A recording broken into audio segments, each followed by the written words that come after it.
The soft hum of conversation filled the restaurant, mingling with the clinking of silverware, but for me, the world had faded into a muted backdrop.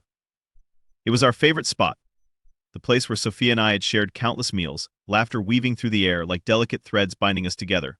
Yet today, everything felt off kilter, as if the delicate porcelain of our love was cracking beneath the weight of unspoken truths.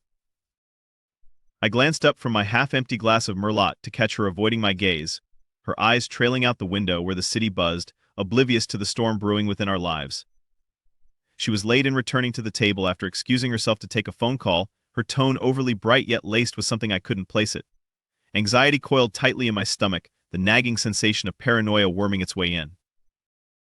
Why hadn't she mentioned who had called? Did she even need an excuse with me? In the throes of the moment, I had forced myself to laugh it off, dismissing my discomfort as an overactive imagination. But as days turned into weeks, the nagging thoughts settled into my mind like unwelcome house guests, appearing in the quietest hours of the night when doubt was most palpable. Old memories flashed through my mind, her smile too wide, text messages whisked away too quickly when I came into the room, whispered phone calls conducted behind closed doors. Every time I tried to voice my concerns, she laughed, light and airy, brushing me off with tender words that rang hollow now. "You're being ridiculous, Leo. You know I only have eyes for you." Those words felt like a petulant child's promise, and I was starting to believe the opposite. One afternoon, while Sofia was away, I decided to check the history on her phone, perhaps a foolish choice, but desperation pulled at me. I knew her access codes. We'd forged all those safe spaces in our relationship, cradling trust like fragile glass. As I sifted through her messages, only remnants of the past remained untouched by the scars of unfaithfulness. But an odd message caught my eye, sent late one night. "Tonight at the hotel. Can't wait to see you." My heart plummeted, a weight in my chest that spoke the unspeakable. The sender was not listed in her contacts. A cold bitterness washed over me as I stared at the screen. A hotel? What hotel? My hands trembled as I put the device down, panic surging through me, mingling with resentment and heartbreak. My Sophia, a vision of warm laughter and tender words, was wrapped in this web of betrayal, and I was the unsuspecting fly pinned beneath the weight of her deceit. Sophia returned home before I could gather my thoughts, her fingers dancing on my shoulder as she slid by me, wrapped in a comfortable familiarity that felt like a pretense rather than solace. As I took in the scent of her shampoo, a hint of vanilla that had always grounded me, I tugged at the thread of our love, unraveling slowly to reveal the glorious tapestry of trust was nothing but an illusion. The next day I decided to go to that hotel, the one her unknown lover had sent the message about. Pausing momentarily at the entrance, I drew a deep breath, the heady scent of freshly brewed coffee mingling with apprehensive energy filling the spaces around me. Uncertainty twisted in my gut, yet I knew that the truth waited on the other side of those glass doors. I owed it to myself to either confirm my worst fears or find a way to confront her about the creeping doubts that had taken root in my heart. As I pushed through the hotel lobby, my heart raced like a chase scene. Anxiety thrummed beneath my skin, and though I hesitated at check-in, the stern receptionist met my gaze with an arch of her brow. "Do you have a reservation?" Blinking, I stuttered through my explanation. "A work-related meeting. Someone I knew was here." The slip of paper with the room number hidden in my pocket felt like permission to access a world I should never have known, and yet here I was. Room 304. Each step up the carpeted stairs felt like the dropping of a gavel, urging me closer to a verdict I wasn't sure I could face. I reached the door, my pulse pounding in my ears like a war drum, and pressed my ear to the cool wood, willing myself to hear laughter. My heart plummeted at the muffled sounds of voices. A man's laugh bounced off the walls, warm and familiar. No, not him. I recognized that laugh, the jovial tone that so easily won people over, charming and insufferable. I stepped back, my fist tightening. A roaring fury enveloped me, igniting a resolve that pushed me to step away from the door, not quite ready to burst in, but I had enough. I needed undeniable proof, a moment that would solidify everything I feared. I turned down the hallway, my heart pounding against my ribs, the very air around me stifling with tension. The rage simmering below the surface promised an explosion, fumigating every doubt with intent. I assessed the area, breathing heavily, steeling myself. An open window, vulnerability unraveled in light. I would handle this. I would catch her red-handed, the betrayal set in ink. The final chapter of our story written the moment I uncovered her truths. I was ready to take action. My heart was heavy with loss. But a fire coursed through me, a blaze seeking justice for the shattered remnants of my life. With each heartbeat, I could feel the charge of betrayal coursing through my veins, sharpening my focus as I paced the hotel corridor. Room 304 felt like a ticking time bomb, the laughter inside morphing into an unsettling harmony of deception. I steadied my breath, lunging toward the sound, ready to confront the two people who had colluded in tearing my life apart. Drawing in a long, deep breath, I knocked hard 3 swift blows to the door that echoed with a vengeance. The noise from inside paused momentarily, then resumed. A switch flipped in my mind, fueled by rage and disbelief. This was not just about me, this was about standing tall against the wrong that had invaded everything I believed in. I pounded on the door again, a fist of fury meeting solid wood. Sofia. Open up. The sound of footsteps shuffling behind the door sent a shiver down my spine, but I persisted, adrenaline thrumming through me. Finally, the door swung open, revealing a disheveled Sofia in a thin robe, shock dancing across her face. Behind her, I saw him, the man who had wriggled between us, his confident smirk collapsing under the weight of realization. He stood in the space that should have been a sanctuary of trust, one hand awkwardly rubbing his neck, the other hovering behind Sofia, trapped in a moment that would stitch together the fabric of their betrayal. "What are you doing here?" Sofia's voice was strained, a mix of panic and confusion. It was a pathetic attempt to maintain control, and I smiled bitterly. "Isn't it obvious?" "I came to get some answers," I shot back, stepping into the room, my eyes locked on Mark. "Do you have anything to say for yourself?" "It's not what it looks like," Mark began, but I cut him off, my voice dripping with contempt. "Save it. You don't get to worm your way out of this." I gestured toward the tangled mess of sheets on the bed, the tacit acknowledgments of their affair lingering in the air. "This isn't a misunderstanding, it's betrayal." Sofia's defensiveness crumbled as the truth crashed into her carefully curated facade. "Leo, please." She extended a hand but recoiled as my fierce gaze held her in place. Her face twisted, emotions churning like a whirlwind as she struggled to find words. "It's not what you think. I can explain." I took a slow step closer, unleashing the fury roiling within. "Explain? How exactly do you explain betraying the man you promised to love forever?" It was just a moment of weakness," she stammered, her voice trembling, the rehearsed nature of her defense already unraveling. "We weren't in a good place, you know that." "That's not an excuse to seek solace in someone else's arms," I shot back, my words sharp enough to cut. "You made a choice. You left me for him." Mark took a step forward, his bravado melting away. "Listen, man. I'm done listening to you." I shot a finger at him without even glancing his way. "You think you can play with people's emotions and walk away unscathed? She's not just a piece you can throw around." He attempted to defend himself, but I seized the moment, fire igniting in my chest. "She was mine. And you knew it." I glanced back at Sofia, whose eyes mirrored a desperation that, moments before, I had mistaken for love. "You had everything. We had everything. And you jeopardized it for a fleeting thrill." "Leo, please," she began again, but the crack of my palm against the wall punctured the air, a desperate attempt to quell the storm brewing inside me. The anger poured out, thick and boiling, and what I had wanted to say fought to escape. "You thought you could hide this from me? That I wouldn't find out? You think this ends here?" Her facade fell apart completely, cascading tears streaking cheeks flushed with shame. "I didn't want to hurt you.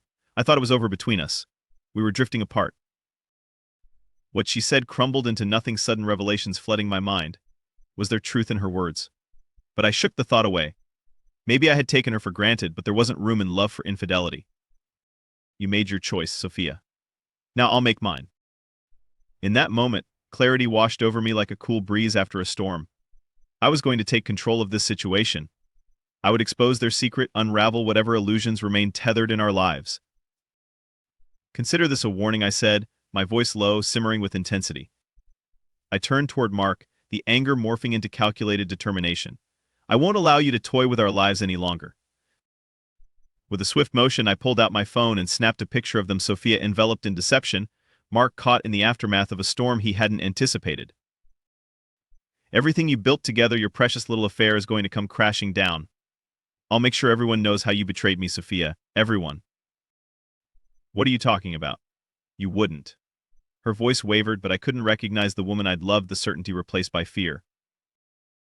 "Oh, but I will. You'll watch your life fall apart, piece by piece."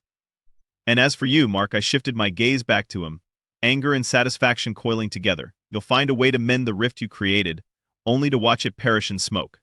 Did you think I wouldn't find a way to expose you? Leo, please don't. I heard the desperation in her voice, and it resonated with a chilling finality, but nothing could stop the inevitable. I turned and walked to the door, grasping the knob tightly, adrenaline propelling me toward the unfolding chaos. Don't you dare walk away, Mark yelled, blustering in indignation, but the impotent words fell on deaf ears. As I turned to leave, my heart aflame with the freedom of taking control, Sofia's voice punctuated the air behind me with an unexpected plea. Leo, please, don't ruin his life. My resolve faltered for just a heartbeat. Had we not entered this cursed dance together? Yet, something more profoundly unyielding held sway over me, and I met her anguished gaze. Too late. You abandoned yours the moment you betrayed us, I declared, each word laced with finality. I stepped through the doorway, knowing that I held the keys to their undoing in my hands, and that she would be homeless before the sun set on this new chapter, stripped of everything she once held dear. As I descended to the lobby, the stakes rose higher than ever. I would not let this betrayal wither away unfought. No, this would become my vendetta, and vengeance was a game I intended to win. The cool breeze of early autumn brushed against my skin as I stood in front of the towering building that had once been our home. Its brick facade, once a sanctuary filled with laughter and dreams, now felt suffocating, a reminder of what was lost and what I had to reclaim.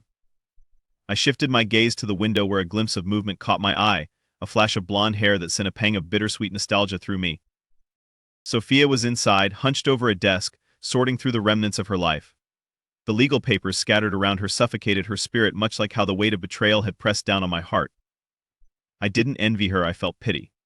She had dismantled everything we had built together, leaving only ashes behind. The court hearing had been quick, the judge barely needing moments to consider our situation. I had laid bare every detail of her affair, the evidence serving as the foundation of my claims. The humiliation that washed over her was palpable as she confronted the consequences of her actions. Her friends and family, once supportive, had pulled away, caught in the whirlwind of scandal that followed her like a dark cloud.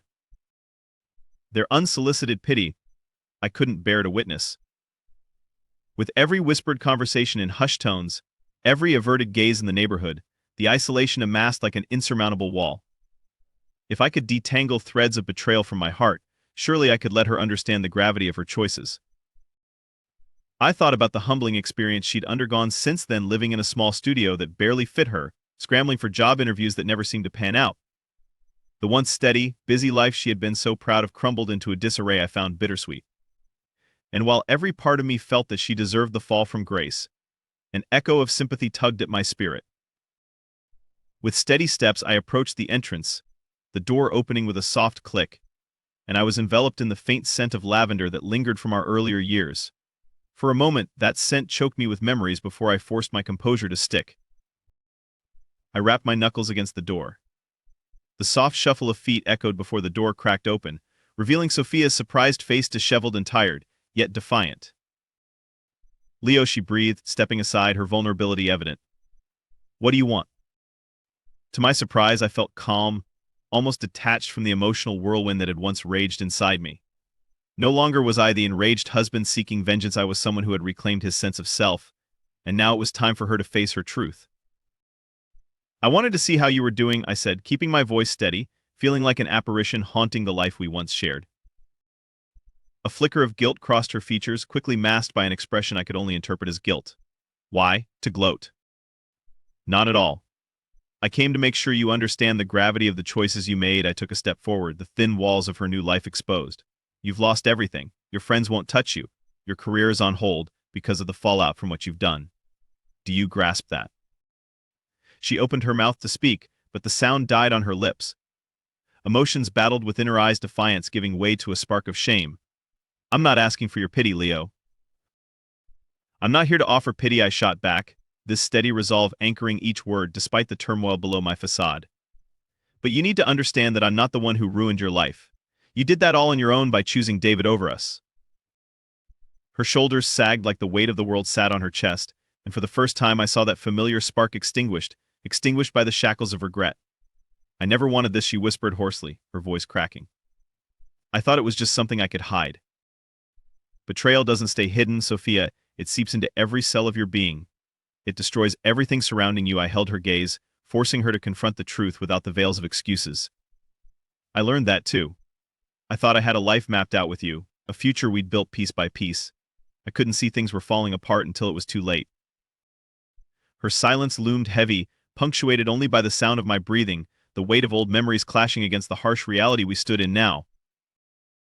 I filed for divorce not just because of the affair, but because I had to choose me. I took the leap of faith, laying myself bare just as she had done, once as lovers and now simply two souls wrestling the echoes of what had been. I've spent weeks allowing anger to guide me, but now, I just want to move forward with my life. I need peace. A glimmer of understanding fluttered behind her lashes, a shift that hinted she began to see me, truly see me for the first time in a long while. I didn't think of it that way. I thought I could lie my way through life, she whispered, sobering. And now? I realize how alone I am. You made your choices, Sofia. This is the result, I reminded her softly but firmly, a shroud of sorrow draping over my heart. You have to live with that now. It's just. I thought I had control. I thought I could rebuild everything. I took a step back, the dawning sympathy shifting like shadows within me. Maybe you can in time. But you need to find who you are outside of this chaos. You can't run from what you did. My gaze softened. I couldn't hate the person standing before me. This was someone who had once meant so much to me, someone who had betrayed my trust but who had to learn from her failures. Promise me you'll do that, I said quietly. Promise, she echoed, searching my eyes for sincerity. Find a way to pull yourself out of this, Sofia. You owe it to yourself to rise from these ashes. Tears pooled in her eyes again, genuine and raw. I turned to walk away and added, remember that I won't be in your life anymore. Choose to be someone better than who you were. As I stepped back into the crisp air outside, the cool wind wrapped around me like a protective blanket. Every breath filled my lungs, and for the first time in many months I felt lighter. The path ahead was still clouded with uncertainty, but the burden of betrayal had been lifted, basking me in newfound clarity. I was ready to let go of her and everything that came with her. The past, however painful, wouldn't dictate who I would become. With each step away from our old lives, hope rekindled within me, a rekindled desire to rebuild my future. Whatever came next, I knew I would face it with strength and resilience, no longer shackled to her choices. The sun dipped lower on the horizon, painting the sky with hues of gold and purple, a gentle reminder that endings could also signal new beginnings. And with that in mind, I released her memory into the winds, choosing the possibilities that lay ahead.